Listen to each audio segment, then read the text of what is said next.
ஆலயா cotton வேட்டிகள் ஷர்ட்டுகள் wedding celebration. கரூரில் தமிழக வெற்றிக் கழகம் சார்பில் நடைபெற்ற விஜயின் பிரச்சார கூட்டத்தில் 41 பேர் உயிரிழந்த சம்பவம் நாடு முழுவதும் பெரும் அதிர்ச்சியை ஏற்படுத்தியது.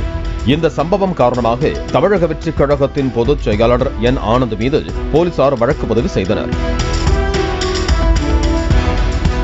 மேலும் என் ஆனந்த் தலைமறைவான நிலையில் போலீசார் அவரை தேடி வருகிறார்கள். வழக்கமாக மாவட்ட செயலாளர்களிடம் எந்த ஒரு விஷயமாக இருந்தாலும் பொதுச் செயலாளர் ஆனந்த் தான் பேசுவார்.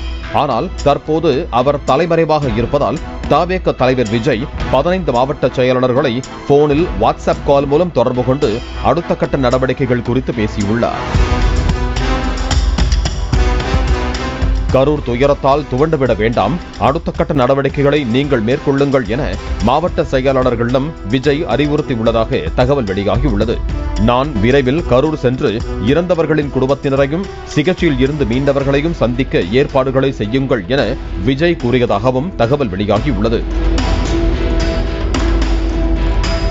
சமூக வலைதளங்களில் தமிழக வெற்றிக் கழகத்திற்கு ஆதரவாக பதிவு போடுபவர்கள் மீது வழக்கு பதிக்கப்பட்டாலோ அல்லது கைது செய்யப்பட்டாலோ அவர்களுக்கு சட்ட ரீதியான உதவிகளை வழங்க நடவடிக்கை எடுக்க வேண்டும் என விஜய் அறிவுறுத்தி இருக்கிறார்.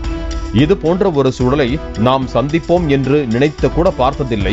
இதில் இருந்து வெளிவர வேண்டிய முயற்சிகளை செய்யுங்கள். உங்களுடன் இருப்பவர்களிடம் நம்பிக்கையாக இருக்குமாறு தெரிவியுங்கள். அனைவரும் நம்பிக்கையுடன் புதிய வேகத்துடன் செயல்படுங்கள் என்று விஜய் அறிவுறுத்தியதாக தகவல் வெளியாகியுள்ளது. பாலிமர் செய்திகளுக்காக செய்தியாளர் மகேந்திரன்.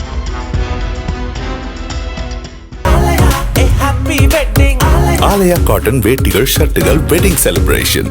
பிளே ஸ்டோர் மற்றும் ஆப் ஸ்டோரில் இருந்து பாலிமர் செயலியை QR கோடு மூலம் பதிவிறக்கம் செய்யுங்கள்.